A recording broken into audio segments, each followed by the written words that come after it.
Assalamualaikum. This is the last chapter for this semester. It is chapter 17, Markets with Asymmetry Information. Now, when we talk about asymmetry information, look at the word asymmetry itself. What does it mean by asymmetry? The opposite of asymmetry is basically symmetry. Okay, so symmetry means on the left hand side, if you flip it to the right hand side, they have equal size, equal area, and whatnot. But when it comes to asymmetry, it means they are opposites. Okay, so when it comes to information, if we say it is asymmetry, let's say we have person A and then we have person B. Person A may have certain information in which person B doesn't have. Okay, so that means these two doesn't have the same information. Then we can say in this situation, the asymmetric information exists. Okay, what this has to do with markets and what's the implication of asymmetric information? All right, so we're gonna analyze all of these in this chapter. All right, so when it comes to market here, we are selling goods and services. So we have demand and supply, and we already know that. Okay, demand comes from buyer and supply comes from seller. Okay, when it comes to purchasing any kind of products, usually seller has more information about the product that he is selling, not the buyer. So because of this, all right, then we can say that between buyer and seller, there exists a symmetric information. And there exists a symmetric information. That's why sometimes when we talk to each other among our friends, we will say that we saw, on TV, when it comes to advertisement, the product looks so good and so perfect. But when we buy it, after we bought it, then we found out that there's a quality uncertainty. Sometimes it's good, sometimes it's not, isn't it? Then this has something to do with asymmetry information. Now, formally, what does it mean by asymmetric information? It is a situation in which a buyer and a seller possess different information about a transaction. So, in Western countries, the very familiar example is market for cars. Even in our country, this example is also familiar. Okay, so usually if we have buyer and seller of cars, usually seller knows more about the car, especially when we talk about the market for used car. Okay, but there will be some number of buyers who can't afford to buy, new or first-hand car, so they'll go to the market for used car. So in the market for used car, buyers solely depends on the information given by seller, okay, and only seller knows about the quality of the used car. All right, now, so because of this, we have what we call Lemon's problem. Okay, so Lemon's problem is actually when sellers of products have better information about product quality than buyers. Okay, so lemon problems may arise in which low quality goods drive out high quality goods. Okay, so this can be explained using graph. So we have two graphs here. So let's say graph here is for high quality of cars. So we have price of high here and the quantity of high. So we have supply of high quality of car and we have the demand for high quality of car. Okay, so you can see that demand and supply are both very high, indicates that the price of high quality of car is very high as well, isn't it? So we have the initial quantity here, let's say 50,000 cars, and then we have price here. Okay, but I don't want to mess the graph, so I don't write the price here. Okay, now in the second graph, this is graph A. Yeah? In the second graph, which is graph B, we have price for low quality of car and we have quantity for low quality of car.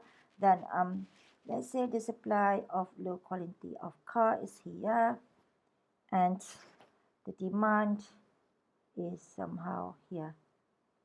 Okay, and then the quantity here is let's say 50,000. So for both types of cars, high or low quality of cars, we have the starting point with the same quantity.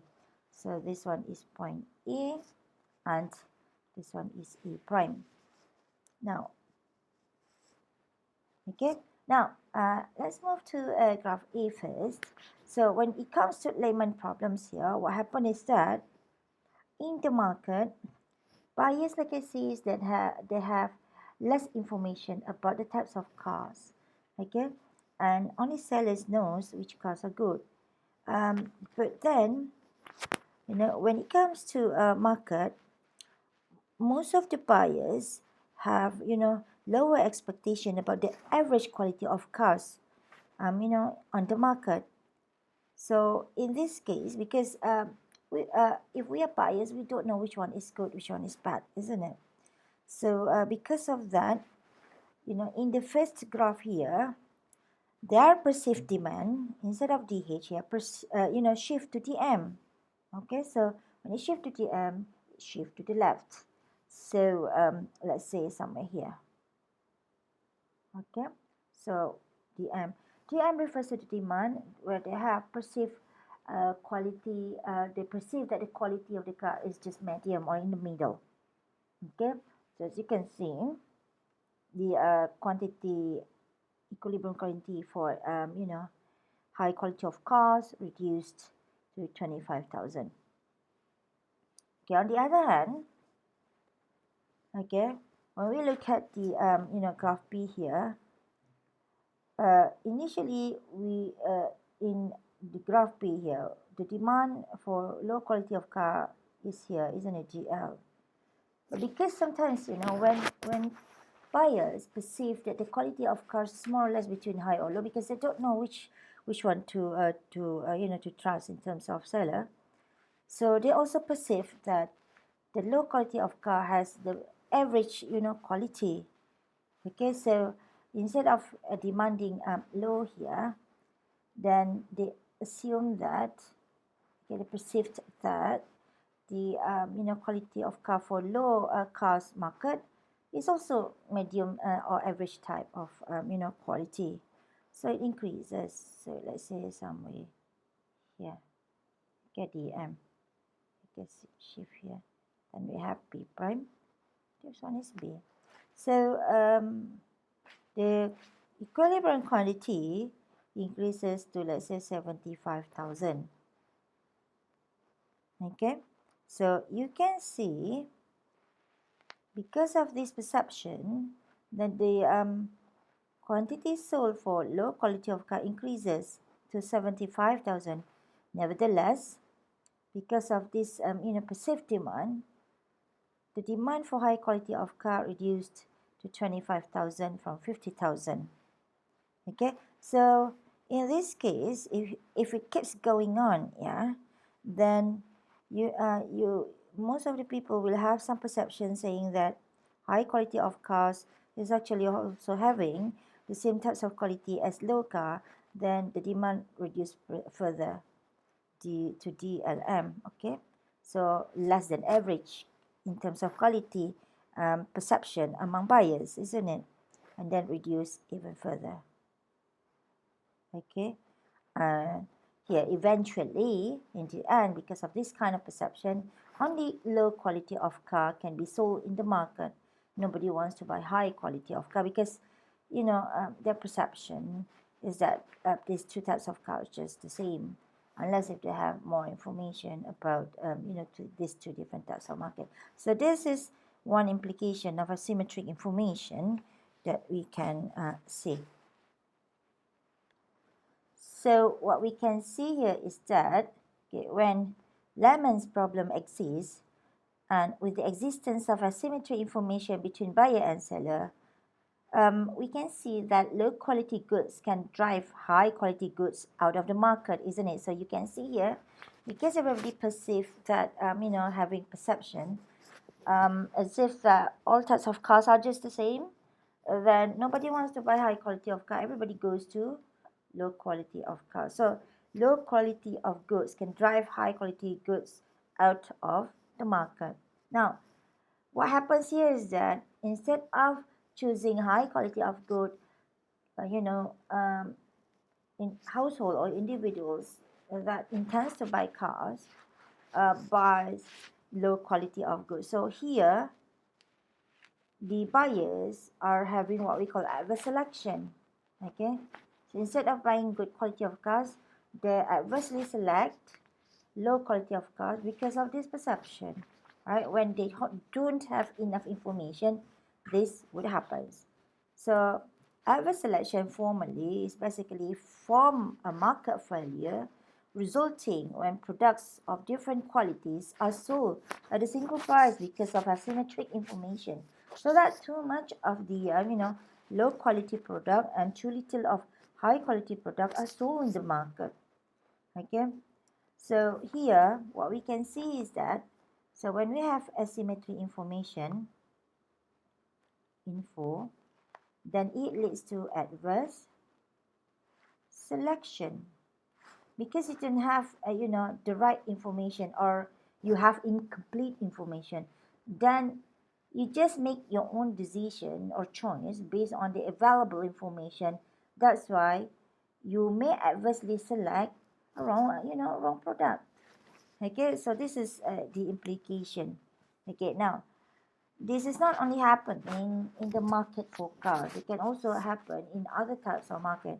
Now, another good example that always being, used in textbook, which always occurs in reality, is the market for insurance. So when we talk about the market for insurance here, okay, so we have two people there, buyer and seller. So you have buyer and you have seller, isn't it? So the buyer are the one who want to be insured in terms of their house status, isn't it? But seller, apart from giving the payment for house status when it comes to illness and whatnot, the seller also wants to make profit out of it. But then in order to make profit, seller must know the type of buyer that wants to buy insurance. If the buyers already have chronic diseases, then the seller has to pay um, insurance claim all the time, and from here the seller cannot make a lot of profit. However, only buyers knows about his or her general health status than the insurance company.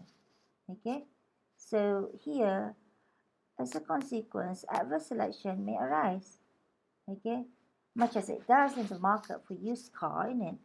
Okay, so that is why for insurance companies, you can see that if they want to sell insurance to to any buyers, they put certain conditions saying that the buyers has to be below 60, okay, and the buyers must show certain thing, for instance, medical certificate or proof from doctors and whatnot.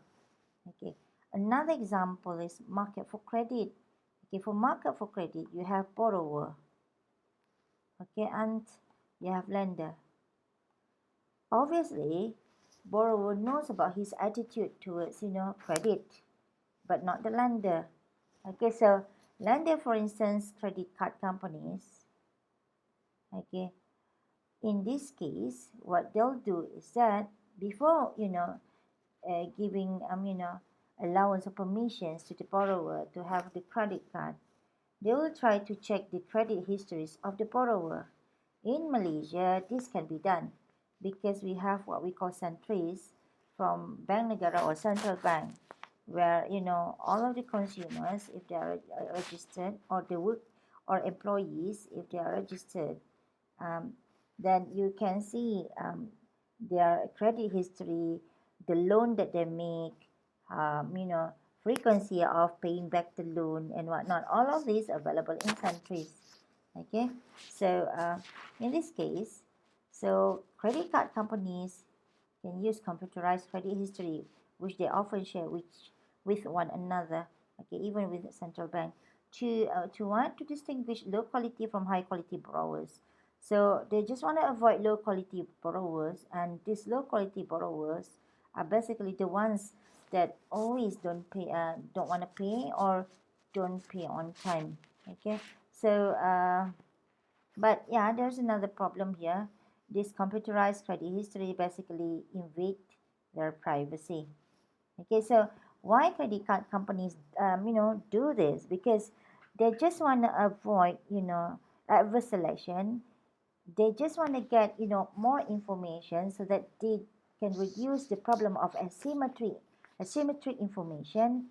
And by having more information, they can, avoid the adverse selection, choosing the wrong buyer.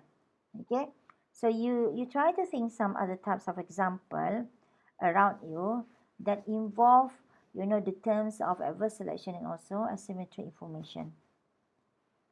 In in the textbook, when you read, okay, asymmetric information can also exist in other markets. So these are the example of textbook retail stores. Okay, will store repair or allow you to return a defective product. Let's say sometimes if you buy electrical items, okay, appliances, you can see whether the product is good quality or not by looking at their guarantee, okay, or warranty card. Okay, if they want to give you, if they, when you purchase and they say that you can have warranty or for 1 year, so by looking at this, you know that the product sold is a good quality one. Why? Because usually if it is bad quality one, no company would prefer to offer warranty because they have to involve cost in repairing, okay, or replacing the bad quality one with the new one. Okay, now next, dealers of rare stamps, coins, books, and painting. Are the items real or counterfeit? So this also involve asymmetric information and also adverse selection, and also roofers, plumbers, and electrician. When a roofer repairs or renovates the roof of your house, do you come up to check the quality of the work? Okay. Sometimes if you don't check it, they just do it, um, uh, their ways, and you don't see any good quality, and then the next day you can see the roof leaking. Okay, and in restaurants, how often do you go into the kitchen to check if the chef is using fresh ingredients or not and obeying health laws? You only get to know that they are not obeying health laws when you fall sick or when you have stomach ache in it. Okay, so these are the example from textbook. You can try and think of other example that happens around you. So how to avoid this kind of problem? One example is by having market signaling. Okay, so let's say I give you one scenario. Okay, a fresh graduate wants to search for a job. Okay, so for an employer to accept this fresh graduate and offer job to him or her, what's the best way to avoid adverse selection? Sometimes if you are not careful as an employer, you may choose wrong person to be your employee. So one way is by looking at market signaling. So for a fresh graduate, how to know that whether he or she is a good quality one? You look at the education performance or level. So education can be a useful signal of the high productivity, okay, of a group of workers if education is easier to obtain for this group than for a low productivity group. Yeah, and this can be explained using a graph. Before we go to the graph example, let's look at the numerical example first. Yeah, let's say we want to talk about still want to talk about education here as a signal in the job market. Okay, so after studying, then you can get certain benefit, especially increase in earning. So let's say benefit of studying here is an increase in earning by 100,000 dollars or pound per year. Okay, so let's say we have two groups. Yeah, let's say we have group 1 and then we have group 2. So let's say group 1, okay, in order to study at the university, the cost incurred is actually 40,000 times y, where y is the number of years spent, in study at the university, at any university. Okay, so here, all right, so we know that the earning is 100 grand, yeah, 100,000 pound. Okay, so group 1 will not go to university as long as what?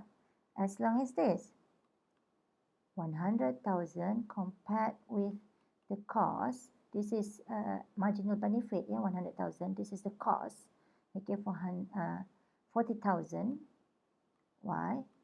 Or if we simplify the maths, okay, it becomes y greater than 2.5. So as long as the number of years study is more than 2.5, so group 1 won't, study at the university. Perhaps in this case, if it is 2.5, group 1 will only study up to the diploma level, or A level or college, okay, level certificate. Okay, so let's say we have group number 2. Group number 2 earning also is 100,000 pound, and the cost is a bit lower, not a bit lower, quite low, which is 20,000 y.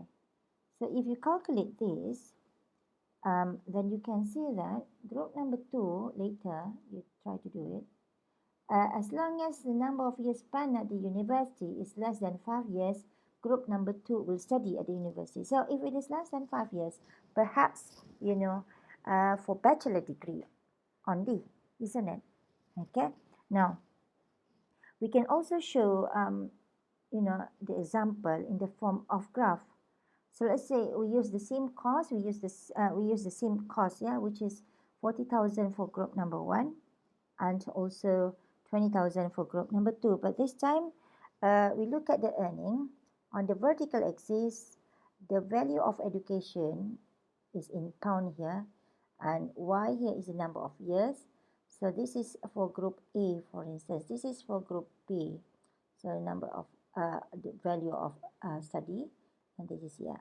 Okay, now, as we increase the number of years study, the cost will increase, isn't it? So we have something like this. So we have the cost of group number 1, okay, that depends on the number of year, is given by 40,000 y, okay, and the cost for group number 2 is much lower.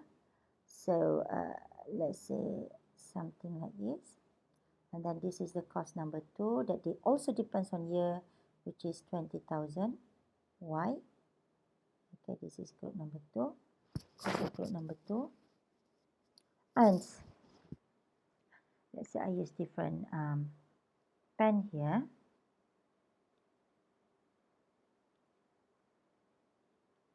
Okay, so let's say the earning, so let's say 4 years is somewhere here, yeah. So the earning is 0 while you're studying at the college or university for 4 years, and then after graduation, then it starts to jump, let's say somewhere here. Okay, so this is the benefit, and then this is somehow, let's say here is 100,000. Okay, so this one is 4 years, and then this one is actually the value of study, the number of years studying. Now, same goes for here. Let's see, 4 years here, and then here, and then here. So this is by. So you can see 4 is here, y star is here. Okay. Okay, now here, as you can see, the cost is still higher than the benefit. This is the benefit curve, and this is the cost curve. The cost is still higher even after the graduation. So for the first group here, may as well, they don't go to the university, isn't it? So the optimal selection of years is 0 years of study. Okay, so that's why you can see some people, they don't want to go to the university because they think that if I go to the university, the course is very expensive. And this cost is not only about the tuition fees, yeah. This cost could be some other things as well, like, opportunity cost of losing salary if he works and whatnot. Because probably to some people, instead of going to university, if he gets some job, he may be paid more than more than the salary of the university students. Okay, but to some other people, let's say, you guys, you think that study up to 4 years is beneficial to you, so you study, because you can see after 4 years, then the increment is higher than the cost at this particular point, isn't it? Okay, then you study. So that's why different people have different, different decision when it comes to furthering study. For me, for instance, perhaps it's not 4 years.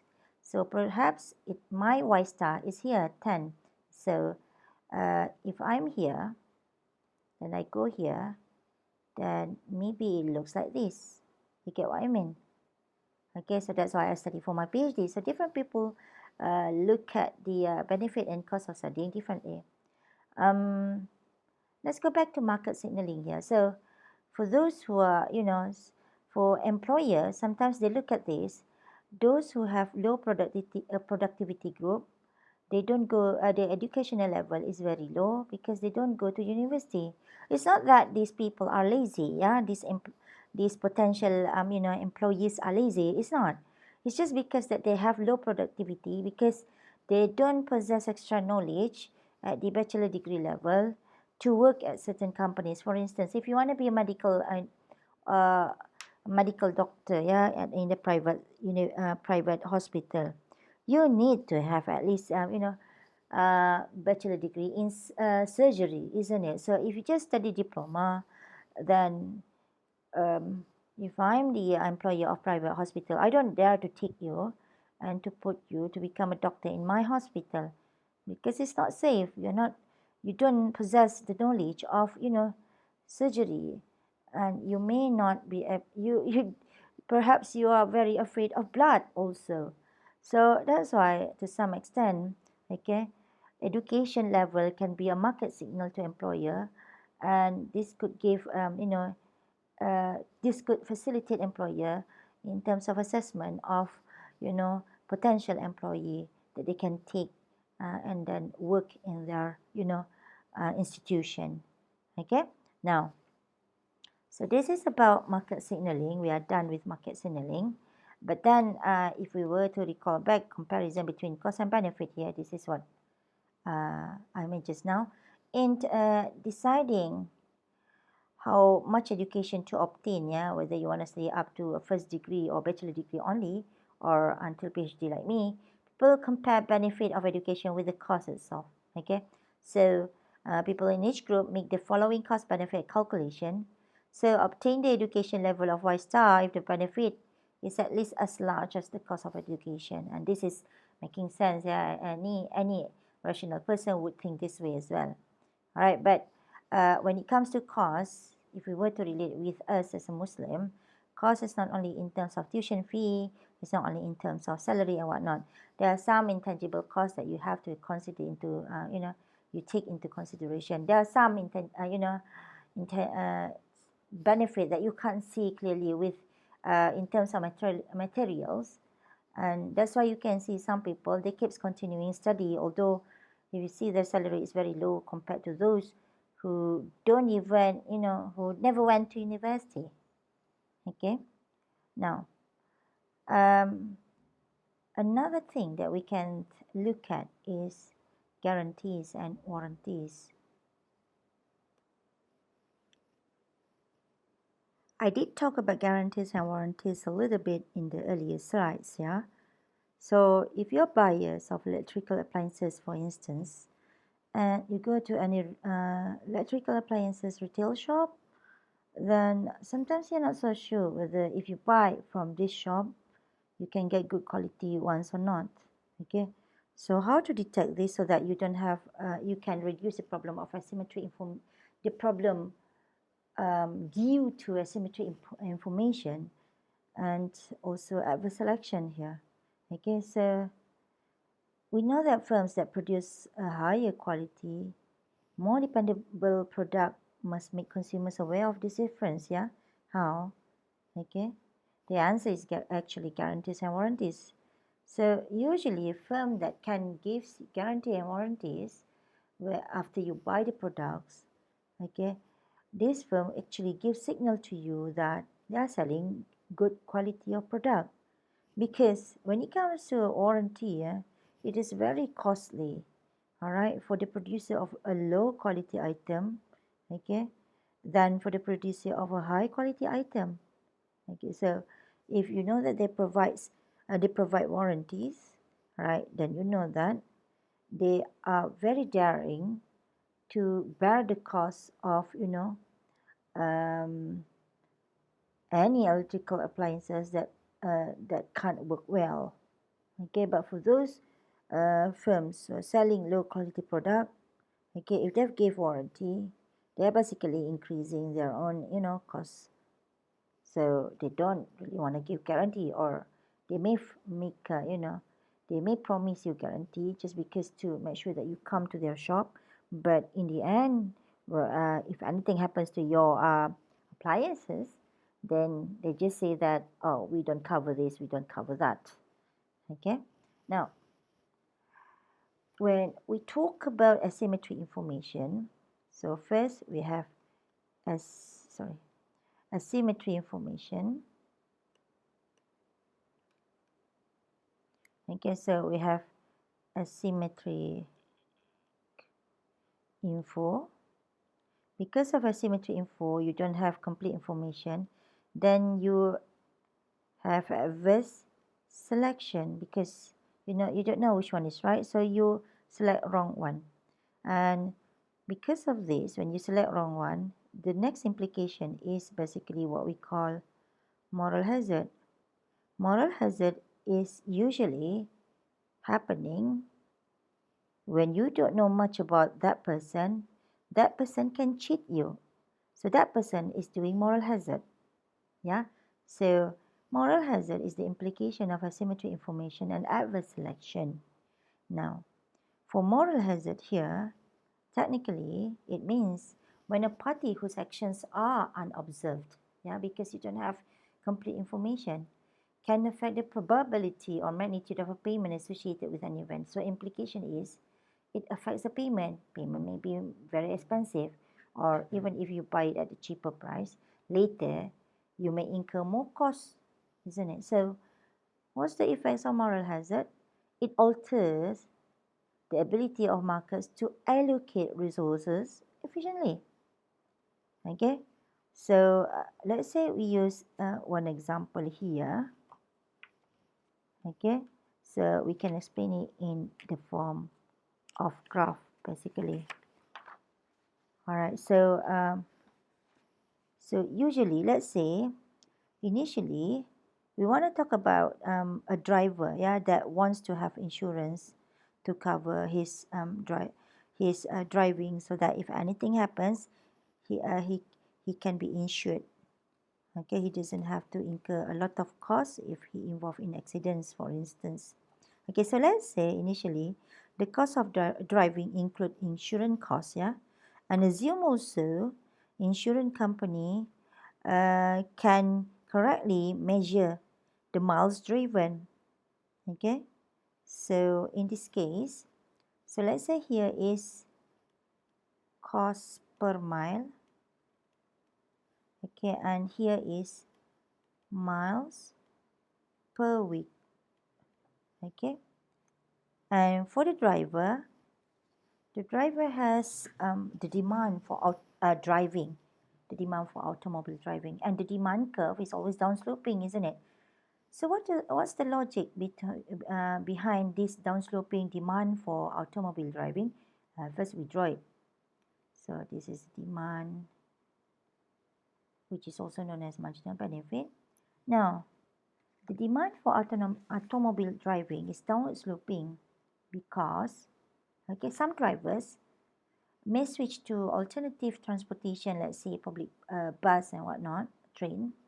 When the cost of driving is increasing, when you increase the miles of driving per week, okay, as you increase more and more, okay, then you can find that, the benefit is reducing because you have to incur more costs.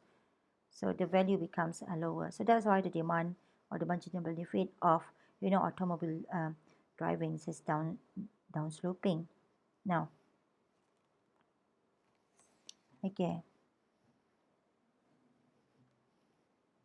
and recall back, I did mention to you that, okay, let's say the initial cost of driving includes insurance costs, and also we assume that insurance company can correctly measure the miles driven. So this means if, insurance company can measure the miles driven for any driver, so the driver cannot do any moral hazard, isn't it? Okay, so the marginal cost of driving is accurately calculated, isn't it? So let's say that marginal cost is actually at MC like this, and the MC is constant. So this is the MC, and let's say it is accurately measured or calculated, it is 150 pound. Okay, now,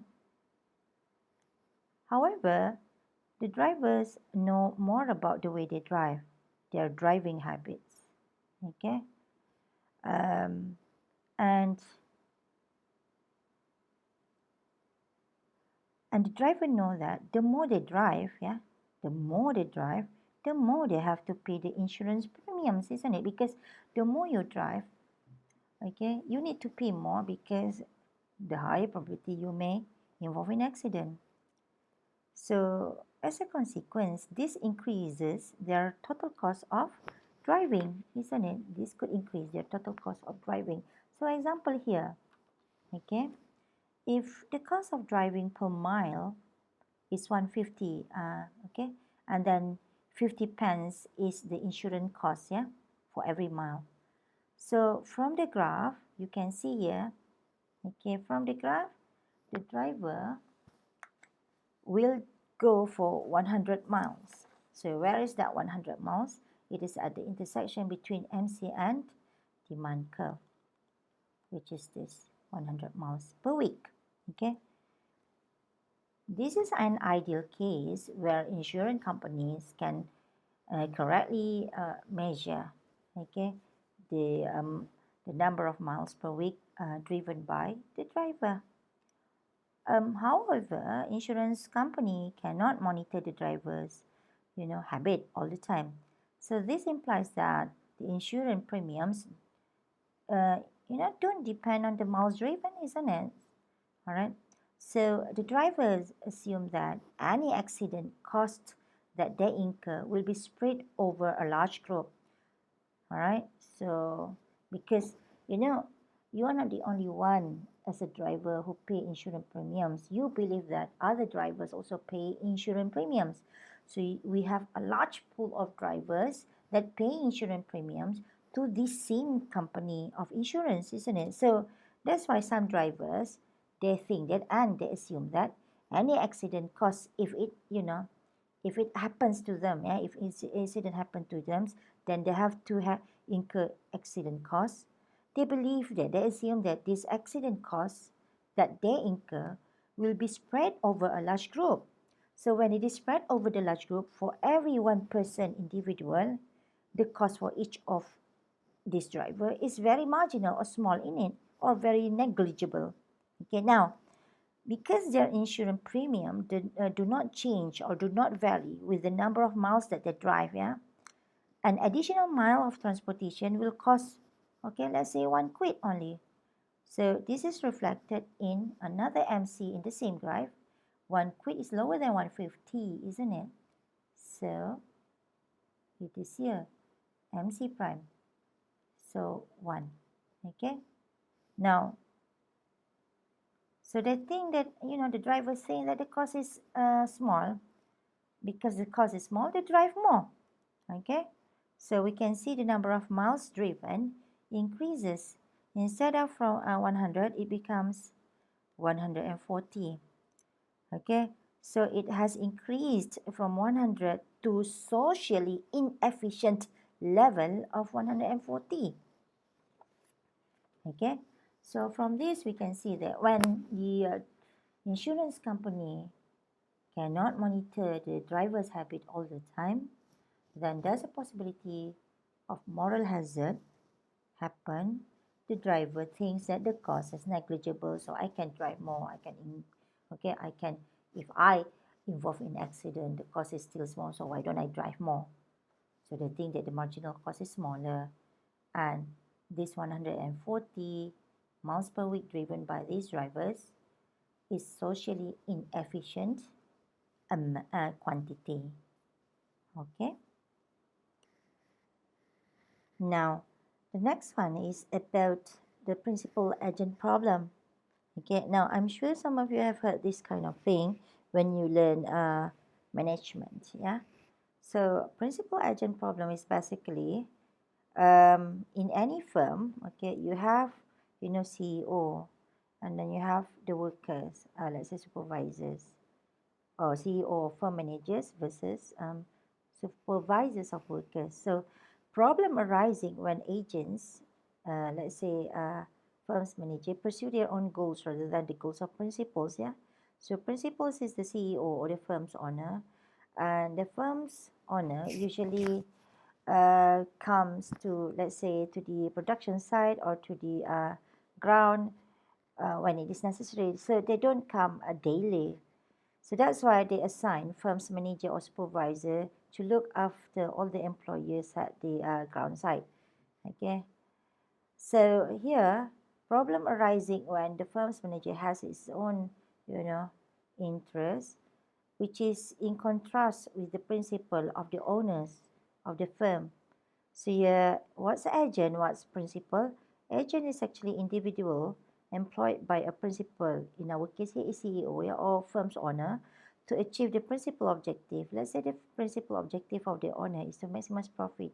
So as much as you can, you want the supervisor or the managers here to supervise the employees, the workers, and make sure that they work well, they produce more with good quality so that you can maximize profit. Okay, so how principal agent problem can arise here in the private enterprises. So when firm is too large, yeah, then they're controlled by some divisions of management.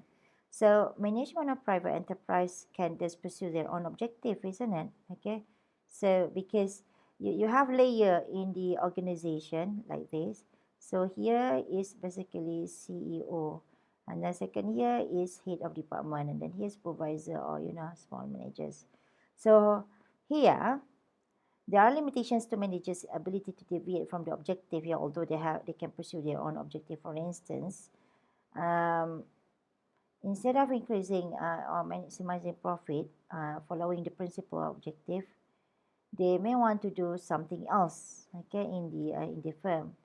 They may want to have to relax all the time, not supervising the workers and whatnot, because that's their own objective, to be relaxed in a company, because not all the time CEO will go to the ground or the production site.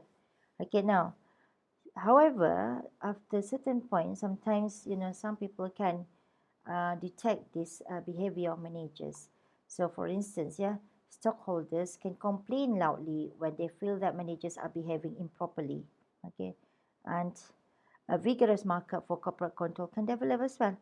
Okay, and also there can be a highly developed market for managers as well.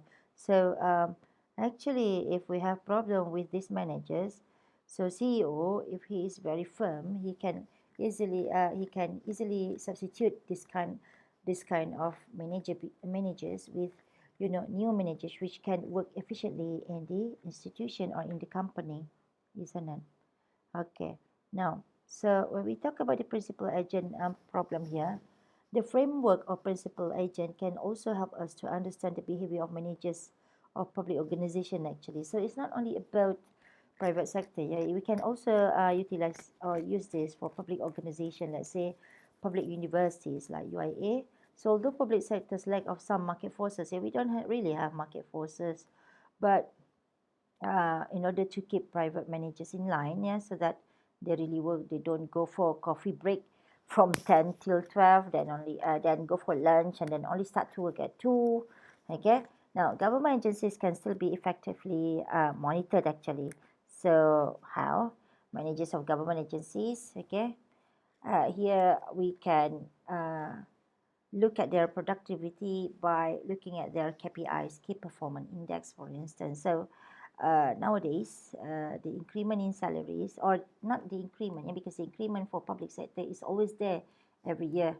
Okay, but in terms of promotion, okay, so they really look at your productivity. Let's say how much for lecturers, how many publications have you made per year? Is it in the reference journals or not? Is it in the higher ranking journal or not? So this kind of thing actually can show the productivity, and can give signal to to the dean or to the rector that you're productive, and your objective are in line with the university objective or not. So okay, and even then, public managers, okay, like head department and other administrative staffs in the university, for instance, in the public university, are subject to the rigors of managerial job market also.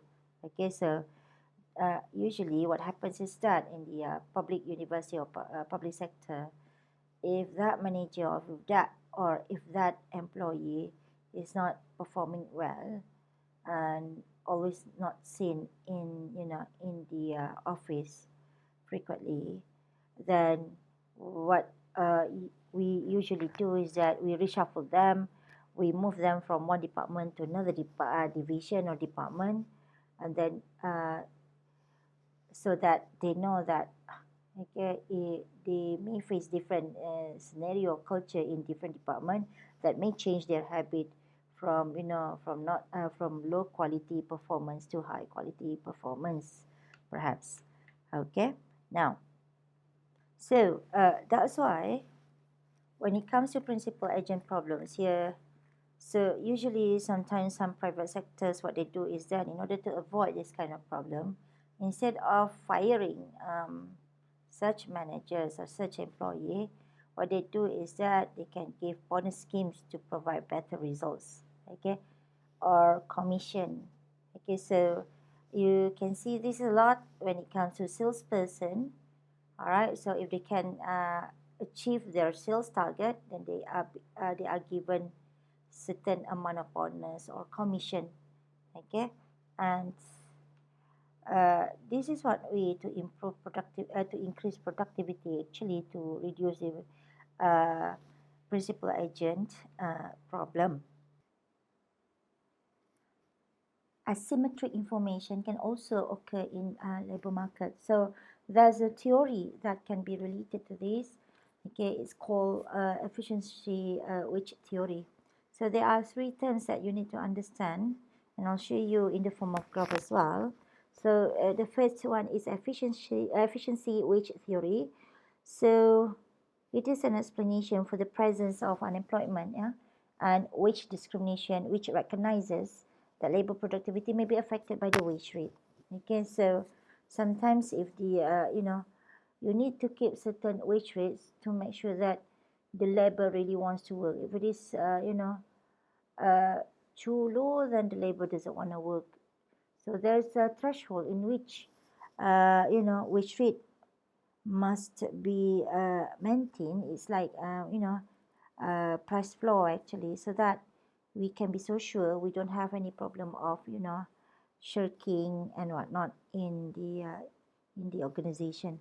So this relates to shirking model. What does it mean by shirking?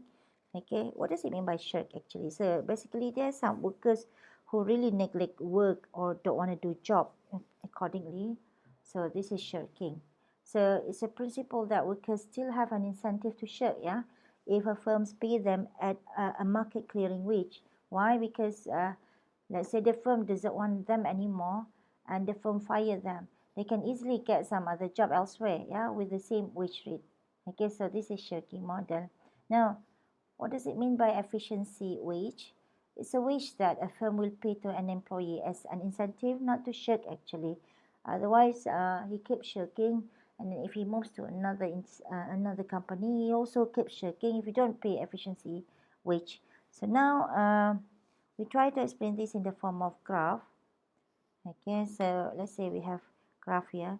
So on vertical axis we have wage, okay, in terms of money pound, and here we have quantity of labor. So let's say the limit of supply of labor this much. Okay, so this is the supply of labor. Now we have demand for labor, and the demand for labor looks like this, for instance. Yeah, so let's say demand for labor looks like this. Okay, and there is another curve here that looks like supply curve, and we call it no shirking constraint. Okay, no shirking constraints. So this one is no shirking constraint, and it is upsloping, so it behaves like a normal supply curve. So here,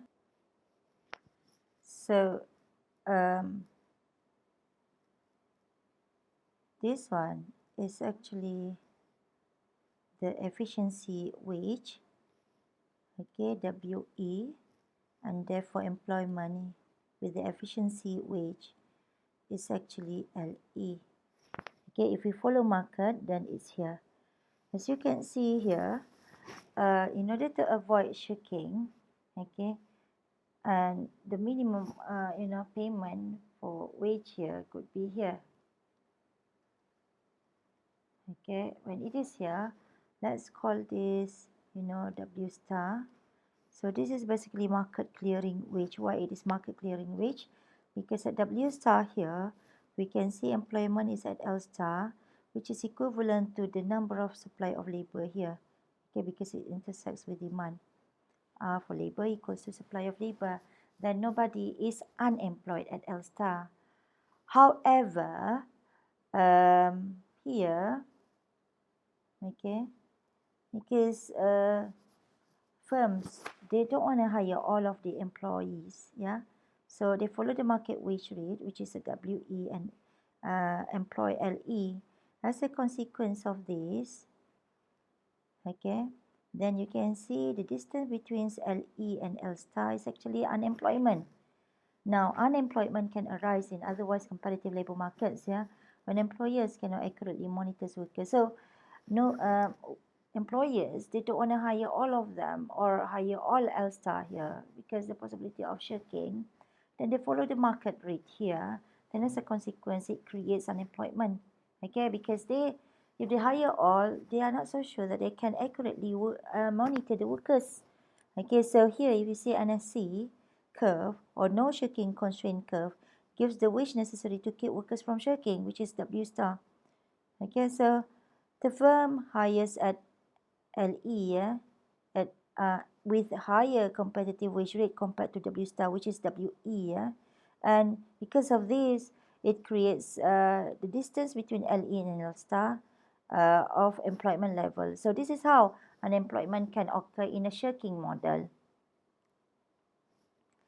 Now, so this is all for this chapter basically, and this is all for this semester.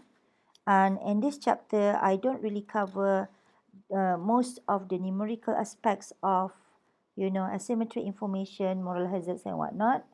But what you need to understand is that the concept, the theory behind all of this. Okay. So thank you.